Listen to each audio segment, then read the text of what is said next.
അവളുടേത് എൻ്റെയും എൻ്റേത് അവളുടെ എന്ന് പറഞ്ഞൊരു ക്യാപ്ഷനോടുകൂടി ഇടാൻ പറ്റുന്നൊരു വീഡിയോ ആണ് കേട്ടോ അത്. വേറെ ഒന്നുമല്ല, എൻ്റെ ഡ്രസ്സ് അവളും അവളുടെ ഡ്രസ്സ് ഞാനുമാണ് ഇട്ടിരിക്കുന്നത് ഗൈസ്. അനിയത്തിമാരില്ല എന്നുള്ള സങ്കടം ഞാൻ ഇതോടുകൂടി അവസാനിപ്പിച്ചിരിക്കുന്നു. കാരണം ഇവളുടെ ഡ്രസ്സാണ് ഞാൻ ഇപ്പോൾ ഇട്ടിരിക്കുന്നതെങ്കിൽ ഇന്ന് രാവിലെ അമ്പലത്തിൽ പോകുമ്പോൾ ഞാൻ കല്യാണിയുടെ ഡ്രസ്സായിരുന്നു ഇട്ടിരുന്നത്. ഓക്കെ, ഇതൊക്കെയല്ലേ ഒരു രസമല്ലേ? അപ്പോൾ ഞങ്ങൾ എല്ലാവരും കൂടെ ഒരുങ്ങി പോകണ ഇടയാണ്. നിങ്ങൾ കഴിഞ്ഞ വീഡിയോ കണ്ടിട്ട് നിങ്ങൾക്ക് മനസ്സിലാവും അല്ലേ, നമ്മൾ തറവാട്ട് അമ്പലത്തിൽ സർപ്പബലിയാണ്. അപ്പോൾ അവിടേക്കാണ് കേട്ടോ. അപ്പോൾ ചീത്ത പറഞ്ഞുകൊണ്ടിരിക്കുകയാണ്, നിങ്ങളെല്ലാവരും കൂടെ ഒരുങ്ങിക്കെട്ടി നിങ്ങളെയൊക്കെ ഒന്ന് ഒതുക്കി കൊണ്ടുപോകണമെങ്കിൽ എത്ര ടൈം എടുക്കുകയെന്ന്. അങ്ങനെ അമ്മേനെ പെങ്ങളൊക്കെ ടെസ്റ്റ് ചെയ്തതിനൊക്കെ തരുമോ അല്ലയ്യ എന്ന് പറഞ്ഞുകൊണ്ട് പോകുന്ന പോലെ അവർ പോകുന്ന കണ്ടില്ലേ. അങ്ങനെ ഞങ്ങൾ അമ്പലത്തിൽ എത്തി ഗൈസ്. ഇവിടെ എത്തേണ്ട താമസം അല്ലുട്ടൻ അവൻ്റെ ഗ്യാങ് പോയിട്ട് ഇതൊക്കെ അവൻ്റെ മാമന്മാരാണ് ഗൈസ്. എൻ്റെ കുഞ്ഞനിയൻസ് അവൻ്റെ കുഞ്ഞു മാമന്മാരാണ്. ഓക്കെ, ഇടയ്ക്കും തിളയ്ക്കും ഞങ്ങൾ രണ്ടുപേരും വീഡിയോ എടുക്കാൻ മറന്നില്ല ഗൈസ്. ഇതാണ് ഞങ്ങളെ തറവാട്ടമ്പലം കേട്ടോ, പൊക്കിനകത്ത്. അവിടെ പൂജകളൊക്കെ നടക്കുന്നുണ്ട്. ഞാനിവിടെ കാര്യമായിട്ട് പരിപാടികൾ നടത്തിക്കൊണ്ടിരിക്കുകയാണ്. വേറെ ഒന്നല്ല, തള്ളി മറിച്ചുകൊണ്ടിരിക്കുകയാണ്. നടന്ന് വർത്താൻ പറഞ്ഞിരിക്കട്ടെ. വർത്താൻ പറയാൻ ആൾക്കാരെ കിട്ടിയ സന്തോഷത്തിലാണ് ഞാൻ. അങ്ങനെ തള്ളി മറിച്ച് നടന്നുകൊണ്ടിരിക്കുമ്പം ആൻറ്റി എന്നൊരു വിളി ഞാൻ കേട്ടു. ആരാണ് എന്നെ ആൻറ്റി എന്ന് വിളിക്കുന്നത് വെച്ച് തിരിഞ്ഞു നോക്കിയപ്പോൾ ഒരു കുഞ്ഞു മോനായിരുന്നു കേട്ടോ. ആൻറ്റി വീഡിയോ ഒക്കെ ഇടാറില്ലേ എന്ന് പറഞ്ഞു. വീഡിയോ ഇടാറില്ലേ എന്നൊക്കെ മോൻ പറഞ്ഞാൽ ഞാൻ കേട്ടായിരുന്നു. ആൻറ്റി എന്ന് വിളിച്ചത് കേട്ടോ, എനിക്ക് സങ്കടമായി ഗൈസ്. അപ്പോൾ ഞാൻ പറഞ്ഞു ഇടാറുണ്ട് മോനെന്ന്. അപ്പോൾ ഞാനൊരു സബ്സ്ക്രൈബറാണ് കേട്ടോ, ഞാൻ അവനെ തട്ടി ഒന്ന് പ്രോത്സാഹിപ്പിച്ചെങ്കിലും ആൻറ്റി എന്ന് വിളിക്കണ്ടായിരുന്നു മോനെ, നിനക്ക് ചേച്ചി എന്ന് വിളിച്ചുകൂടായിരുന്നോ എന്ന് എൻ്റെ ഒരു ചോദ്യം ചോദിച്ചു കേട്ടോ.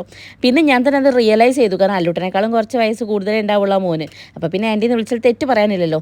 എന്നാലും ആൻറ്റി വൈബിൽ എത്തി എന്നുള്ളത് കേൾക്കുമ്പോൾ എനിക്ക് വല്ലാത്തൊരു സങ്കടം. എന്നാൽ എൻ്റെ മനസ്സിപ്പോഴും ഞാൻ ആ 18, 19, 20 അതിന് അങ്ങോട്ടേക്ക് ഞാൻ പോയിട്ടില്ല ഗൈസ്. നമ്മുടെ തുമ്പമ്മയ്ക്ക് മാലയും കമ്മലും വളയനോടൊക്കെ പ്രത്യേക ഇഷ്ടം. അവളെ പറഞ്ഞിട്ട് കാര്യമില്ല, എൻ്റെ മോളല്ലേ അല്ലേ. അങ്ങനെ അവിടുന്ന് കുറച്ച് നേരം കത്തി അടിച്ചത് അവിടെ വന്ന് ഫുഡ് അടിക്കുമ്പോൾ എൻ്റെ ക്യാമറ ഓണായ കണ്ടം വഴി ഓടുകയാണ് ഗൈസ് ആൾക്കാരൊക്കെ. ഓ ഇനി നാളെ പൂവിൻ്റെ വീഡിയോയിൽ ഞങ്ങളായിരിക്കില്ലേ എന്നും പറഞ്ഞിട്ട് ഏതൊക്കെയോ വഴി ഓടുന്നുണ്ട്. ആരൊക്കെയോ കുറച്ച് പേരൊക്കെ പോസ് ചെയ്യുന്നുണ്ടായിരുന്നു കേട്ടോ. അങ്ങനെ ഞാൻ അവിടുന്ന് കുറച്ച് വീഡിയോസൊക്കെ എടുത്ത് ഞങ്ങൾ നൈസായിട്ട് വീട്ടിലേക്ക് പോകുന്നു ഗൈസ്. ഇവിടെ എത്തിയപ്പോഴാണ് തുമ്പിക്ക് വിശപ്പ്. അവിടുന്ന് സദ്യ കണ്ടപ്പോൾ ഒരു വിശപ്പ് ഉണ്ടായിരുന്നില്ല.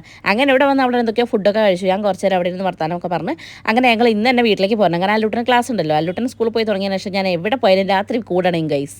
പൊന്നുട്ടൻ തിരിച്ചു പോകുമ്പോൾ തുമ്പമ്മ വിഷമത്തോടു കൂടി ടാറ്റ ബേബി പറയുന്നതാണ് കാണുന്നത്. പിന്നെ തുമ്പി ഞാൻ ആര്യൻ്റെ അടുത്താണ് നിങ്ങൾ പൊയ്ക്കോ എന്നൊക്കെ പറഞ്ഞ് സ്റ്റൈലാക്കി ആര്യൻ്റെ അടുത്ത് പോയി. അങ്ങനെ ഞങ്ങൾ കാറും എടുത്തിട്ട് തിരിച്ചു പോകുന്ന സമയത്ത് ഒക്കെ മനസ്സിലായി അയ്യോ എൻ്റെ അച്ഛനും ശരിക്കും പോവാണെന്ന്. അമ്മമ്മേൻ്റെ കൈ കിട്ടിയ കാശുമായിട്ട് അവൾ ഇതാ എൻ്റെ അടുത്തേക്ക് വരികയാണ് ഗൈസ്. ഇത് കൈ കിട്ടുന്നുള്ള വലിയ പ്രതീക്ഷയൊന്നുമില്ല. ഇപ്പോൾ ഒരു കാശിക്കുഞ്ചി വാങ്ങിക്കൊടുത്തോണ്ട് ഒരു ഉറപ്പ് എനിക്ക് തരില്ല ഗൈസ്. എല്ലാം കൊണ്ടേ അതിലിടുന്നല്ലാതെ മമ്മിക്ക് തരില്ല. ഞാനൊക്കെ പണ്ട് എനിക്ക് എന്ത് പൈസ കിട്ടാലും എൻ്റെ അമ്മയ്ക്ക് എനിക്ക് കൊടുക്കില്ല. ഇവരിങ്ങനെയല്ല ഗൈസ്, ഇവരൊക്കെ മാറിപ്പോയി. എന്തെങ്കിലും ആവട്ടെ, കാശിക്കുഞ്ചി വിളിക്കുമ്പോൾ അതെങ്കിലും കിട്ടില്ല എന്നുള്ള പ്രതീക്ഷയിലാണ് ഞാൻ. ഓക്കെ, അപ്പോൾ എല്ലാവരും ടാറ്റ ബേബി പറഞ്ഞ് ഞങ്ങൾ പോവാണ്. പിന്നെ ഹോർലിക്സിൻ്റെ പാത്രം കണ്ടിട്ട് നിങ്ങൾ ഹോർലിക്സ് എടുത്തുകൊണ്ട് പോകാമെന്ന് വിചാരിക്കരുത്. ഇന്ന് പൊങ്കാല ഇട്ടതിൻ്റെ പായസമാണ് അതിൻ്റെ ഉള്ളിൽ കേട്ടോ. അപ്പോൾ ആരി ഉണ്ടാക്കിയത്, അപ്പോൾ ആരി കാര്യമായിട്ട് അതിൽ തന്നു വിടുന്നുണ്ട്.